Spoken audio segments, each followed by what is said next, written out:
Hello my dear students, ഞാനിന്ന് നിങ്ങളോട് പറയുന്നത് ഒരു ആവറേജ് സ്റ്റുഡൻസിന് എങ്ങനെ ജെഇ മെയിൻസ് ക്രാക്ക് ചെയ്യാം. രണ്ട് കാര്യങ്ങളാണ് നിങ്ങൾക്ക് ആവശ്യം. ഒന്ന് മൈൻഡ് സെറ്റ്, രണ്ട് പ്രാക്ടീസ്.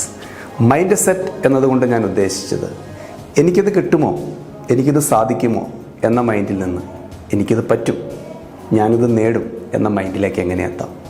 നിങ്ങൾ ടഫ് ക്വസ്റ്റ്യൻസ് അല്ല ആദ്യം നോക്കേണ്ടത്. നിങ്ങൾക്ക് ശരിക്കറിയാവുന്ന NCERTയിൽ വളരെ സിമ്പിളായിട്ടുള്ള ടോപ്പിക് എടുക്കുക. ഞാൻ മാത്തമാറ്റിക്സിനെ കുറിച്ച് പറയാം. നിങ്ങൾക്ക് വളരെ സിമ്പിളായിട്ടുള്ള മെട്രിക്സ് ആൻഡ് ഡിറ്റർമിനൻസ് ആവാം, സീക്വൻസ് ആൻഡ് സീരീസ് ആവാം, ക്വാഡ്രാറ്റിക് ഇക്വേഷൻ ആവാം. നിങ്ങൾക്ക് വളരെ നന്നായിട്ട് അറിയാവുന്ന ഒരു ടോപ്പിക്ക് എടുക്കുന്നു. പ്രീവിയസ് ഇയർ എല്ലാ വർഷവും ക്വസ്റ്റ്യൻസ് ആ ടോപ്പിക്കിൽ നിന്ന് വരുന്നു.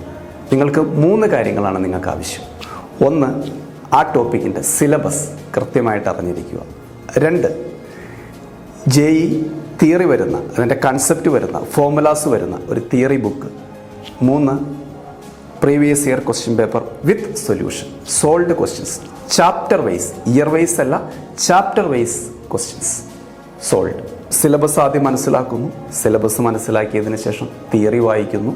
ഫോർമുലാസ് എല്ലാം തന്നെ നിങ്ങൾക്കറിയാം. അഡീഷണൽ ആയിട്ടുള്ള ഫോർമുലാസ് പഠിക്കുന്നു. ടഫായിട്ടുള്ള ഫോർമുലാസ് നിങ്ങൾക്ക് വായിച്ചാൽ കിട്ടാത്ത കൺസെപ്റ്റുകൾ നിങ്ങൾ സ്കിപ്പ് ചെയ്യുന്നു. ദെൻ പഠിച്ച ഫോർമുല വെച്ചിട്ടുള്ള ആപ്ലിക്കേഷൻ ക്വസ്റ്റ്യൻസ് നിങ്ങൾ പ്രാക്ടീസ് ചെയ്യുന്നു. പ്രീവിയസ് ഇയർ ക്വസ്റ്റ്യൻസ് സെലക്ട് ചെയ്യുക. പ്രീവിയസ് ഇയർ ക്വസ്റ്റ്യൻ പേപ്പറിൽ നിന്ന് നിങ്ങൾക്ക് ചെയ്യാൻ പറ്റുന്ന, നിങ്ങൾക്ക് വായിച്ചാൽ മനസ്സിലാകാവുന്ന കുറച്ച് ക്വസ്റ്റ്യൻസ് സെലക്ട് ചെയ്യുക. നിങ്ങൾ ട്രൈ ചെയ്യുക. ട്രൈ ചെയ്തിട്ട് കിട്ടുന്നില്ല എങ്കിൽ നിങ്ങൾ സൊല്യൂഷൻസ് നോക്കാം, നിങ്ങളുടെ ബുക്കിലുള്ള ഫോർമുലാസ് നോക്കാം. ഇതെല്ലാം നോക്കി കണക്ട് ചെയ്ത് നിങ്ങൾക്കത് പഠിക്കാം. സൊല്യൂഷൻ നോക്കുമ്പോൾ അത് വളരെ ലെങ്തി ആണെങ്കിൽ തീർച്ചയായിട്ടും നിങ്ങൾക്ക് ആ ക്വസ്റ്റ്യൻ സ്കിപ്പ് ചെയ്യാം. നിങ്ങൾക്കങ്ങനെ ചെയ്യാൻ പറ്റുന്ന ഒരു 10 ക്വസ്റ്റ്യൻ നിങ്ങൾ പ്രാക്ടീസ് ചെയ്യൂ. അത് പ്രാക്ടീസ് ചെയ്തതിന് ശേഷം നിങ്ങൾ വീണ്ടും പ്രീവിയസ് ഇയർ ക്വസ്റ്റ്യൻ പേപ്പർ എടുത്ത് നിങ്ങൾ പ്രാക്ടീസ് ചെയ്ത അതേ മോഡൽ ക്വസ്റ്റ്യൻസ് തീർച്ചയായിട്ടും വീണ്ടും നിങ്ങൾക്ക് കാണാൻ പറ്റും. അത് നിങ്ങൾ തന്നെ ട്രൈ ചെയ്യൂ. തീർച്ചയായിട്ടും നിങ്ങൾക്ക് ആൻസർ കിട്ടും. അപ്പോൾ നിങ്ങൾക്ക് മനസ്സിലാവും, ഞാൻ ശ്രമിച്ചാൽ എനിക്ക് ജെഇ മെയിൻസ് ക്രാക്ക് ചെയ്യാം.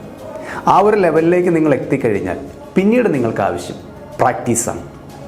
നിങ്ങൾ കൃത്യമായി ക്വസ്റ്റ്യൻസ് പ്രാക്ടീസ് ചെയ്യൂ. പ്രാക്ടീസ് ചെയ്യുന്നത് വഴി നിങ്ങൾക്ക് സ്പീഡ് കിട്ടുന്നു, ഐഡിയാസ് കൂടുതൽ കിട്ടുന്നു. അങ്ങനെ നിങ്ങൾ ജെഇ മെയിൻസ് സ്കോർ ചെയ്യാൻ പറ്റും. Thank you.